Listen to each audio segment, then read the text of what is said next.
দিদিভাই চিহ্ন কি? দিদিভাই চিহ্ন হলো ঘাস ফুল। এখানে যারা মহিলারা আছে তাদের জিজ্ঞেস করুন ঘাস ফুল দিয়ে পুজো করো না মালা গাঁথো, তারা বলবে কোনোটাই করে না।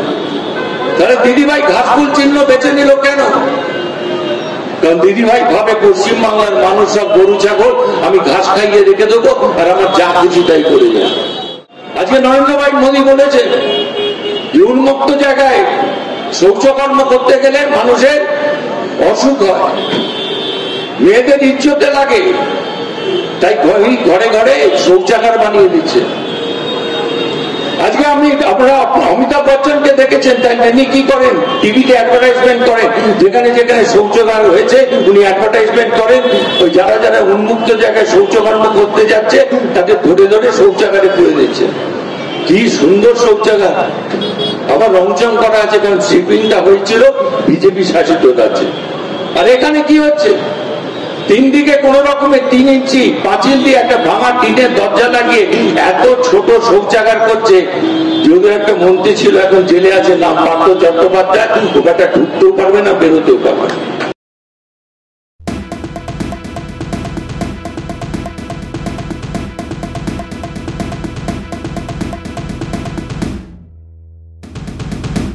আজকে মমতা বন্দ্যোপাধ্যায় থাকেন কোথায়? মমতা বন্দ্যোপাধ্যায় থাকেন ওই যে কালীঘাটে যে নালাটা আছে, আগে আদিগঙ্গা বলতো, এখন টালির নালা বলে, তার পাশে একটা টালির ঘরের চালে থাকে। বাইরেটা টালির ঘর হলো, ভেতরটা এয়ার কন্ডিশন, কিন্তু উনি টালির ঘরে থাকেন। কিন্তু আপনারা জেনে রাখুন, ওই টালির ঘরের আশেপাশে প্রায় 53টা বাড়ি ওর ভাই আর ভাইপোরা কিনে নিয়েছে। আর ওই যখন আগে ভোর হতো, ওই টালির নালার ওপাশে একটা বিরাট পাঁচিলওয়ালা বাড়ি ছিল, সেই পাঁচিলটার রং ছিল লাল। আর সকাল হলেই ভোরবেলা ঘুম থেকে উঠে দিদিভাই বা তার ভাইপো আর ভাইরা ভাবতো আজকে তো এপারে আছি, কালকে না ওপারে চলে যায়। ওই বাড়িটার নাম ছিল কালীপুর সেন্ট্রাল জেল। আজকে দিদিভাই ওই জেলটাকে জেলখানা রাখেনি, ওনার ভাইপো আর ভাইদের ভয় মুক্তি করার জন্য ওটাকে মিউজিয়াম বানিয়ে দিয়েছে, ওটার জেলখানা রাখেনি। তাই দিদিভাই থাকে ওখানে। দিদিভাই চিহ্ন কি? দিদিভাই চিহ্ন হলো ঘাস ফুল। এখানে যারা মহিলারা আছে তাদের জিজ্ঞেস করুন ঘাস ফুল দিয়ে পুজো করো না মালা গাঁথো, তারা বলবে কোনোটাই করে না। তাহলে দিদিভাই ঘাস ফুল চিহ্ন বেছে নিল কেন? কারণ দিদিভাই ভাবে পশ্চিমবাংলার মানুষ সব গরু ছাগল, আমি ঘাস খাইয়ে রেখে দেবো আর আমার যা খুশি তাই করে দেবো। কিন্তু আজকে পশ্চিমবাংলার মানুষ জেগে গেছে, তারা জেনে গেছে যে দিদিভাই যে নীলসামা সাইকেলটা দেয় তার টাকাটা আসে কোথা থেকে?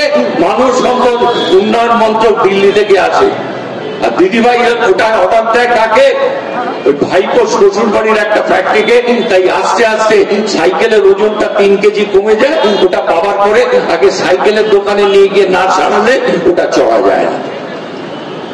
আজকে প্রধানমন্ত্রী আবাস যোজনা, ওটাকে নাম নিয়ে দিল বাংলা আবাস যোজনা, বলে যারা বিজেপি করে তাদের দেবে না, যারা তৃণমূল করে তাদের দেবে। দিয়ে বলবে বাড়িটা টাকাটা দিলাম, আমার কমিশনটা দিয়ে যায়, বলে 25 থেকে 30,000 টাকা নিয়ে নেয়।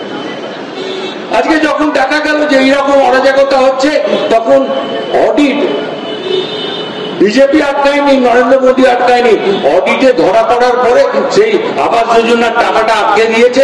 তখন আর দিদিভাই বলছে না ওটা আমি দিচ্ছি, বলছে ওটা নরেন্দ্র ভাই দিচ্ছিল, ওটা বন্ধ করে দিয়েছে। আজকে গ্রাম সড়ক যোজনা, প্রত্যেকটা প্রত্যন্ত গ্রামকে মেন রাস্তার সঙ্গে জড়াচ্ছে যোজনা, সেটা হচ্ছে প্রধানমন্ত্রী গ্রাম সড়ক যোজনা। ওটারও নাম পাল্টে বাংলা গ্রাম সড়ক যোজনা করে দিয়েছে। আজকে মানুষ বুঝে গেছে যে ওটা কে দিচ্ছে। প্রতিটা বাড়িতে পানীয় জলের ব্যবস্থা করে দিচ্ছে কে?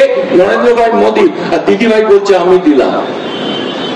আজকে 80 কোটি ভারতবাসীকে বিনা পয়সায় রেশন খাওয়াচ্ছে কে? মোদী। আর দিদিভাই বলছে আমি বিনা পয়সায় রেশন দিচ্ছি। তাই আজকে দিদিভাই চরিত্রটা পরিষ্কার হয়ে গেছে মানুষের কাছে। আজকে নরেন্দ্র ভাই মোদী বলেছে যে উন্মুক্ত জায়গায় শৌচকর্ম করতে গেলে মানুষের অসুখ হয়, মেয়েদের ইজ্জতে লাগে, তাই ঘরে ঘরে শৌচ শৌচাগার বানিয়ে দিচ্ছে। আজকে আপনারা অমিতাভ বচ্চনকে দেখেছেন, তাই তিনি কি করেন, টিভিতে অ্যাডভার্টাইজমেন্ট করেন, যেখানে যেখানে শৌচাগার হয়েছে উনি অ্যাডভার্টাইজমেন্ট করেন। ওই যারা যারা উন্মুক্ত জায়গায় শৌচকর্ম করতে যাচ্ছে তাদের ধরে ধরে শৌচাগারে পুরে দিচ্ছে। কি সুন্দর শৌচাগার, আবার রংচং করা আছে, কারণ শিপিংটা হয়েছিল বিজেপি শাসিত রাজ্যে। আর এখানে কি হচ্ছে, তিন দিকে কোন রকমের 3 ইঞ্চি পাঁচিল দিয়ে একটা ভাঙা টিনের দরজা লাগিয়ে এত ছোট শৌচাগার করছে। যদিও একটা মন্ত্রী ছিল, এখন জেলে আছে, নাম পার্থ চট্টোপাধ্যায়, ওটা ঢুকতেও পারবে না, বেরোতেও পারবে না। আজকে পশ্চিমবাংলাটাকে কোথায় নিয়ে চলে গেছে। আজকে স্বাস্থ্য দপ্তরে পুরো ভেঙে পড়েছে, শুধু ভেঙে পড়েনি, সেখানে চুরি হচ্ছে, সেখানে খুন হয়ে যাচ্ছে।